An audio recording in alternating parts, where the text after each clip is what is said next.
It was the last night of Hanukkah, and I was in 3rd grade. And my parents handed me and my sister Hannah an enormous wrapped box. And this was their thing. They would get a huge wrapped box, and inside that box would be a slightly less huge box, and inside that box would be a slightly less huge box, and it would go on and on and on, and then finally the present would be in the smallest box. Hannah and I were so excited because for the last 2 years, the smallest box had a note in it saying that we were going on a family vacation to Hawaii. So we really thought we were going back to Hawaii. So we were so excited, we tear open the paper, we open the first box, we open the next box, we can feel the ocean breeze, we open the next box, we can smell the salty air, and the next box, and the next box, and the next box, and finally we get to the smallest box, and we open it, and it's books. There's one for my sister called Broadway Tales, which is about a dog on Broadway. And there's one for me called Good Brother, Bad Brother, which is about Edwin Booth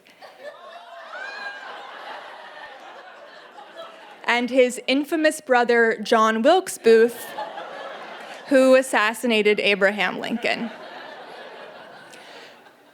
There are a lot of reasons not to like John Wilkes Booth.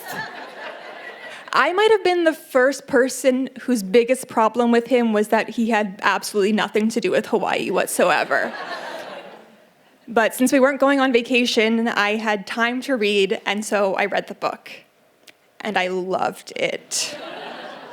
I thought Edwin Booth was interesting. I was into theater, but I was obsessed with John Wilkes Booth. Now, true crime is really popular, and I think people would think less of it, but then people thought it was really bizarre, and like, maybe I should be on a watch list or something. But I was so fascinated with John Wilkes Booth, and I couldn't get enough of it. I was just like, what was going through his brain? What drove him to this? And I wanted to read more, so I started regularly going to the public library and taking out books on John Wilkes Booth.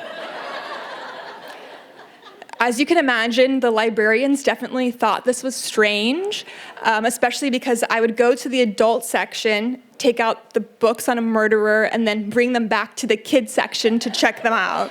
That's where I was most comfortable. I remember one day I came in and the librarian was actually waiting for me at the desk with a book on Abraham Lincoln. And I looked at her like that was an insane thing to recommend and got out a stack of books on his murderer instead. But news of my bizarre fascination did not make it to my school. And I was really excited when Ms. Holtz, my 3rd grade teacher, told us that we were going to do a project where we pick a historical figure and dress up as them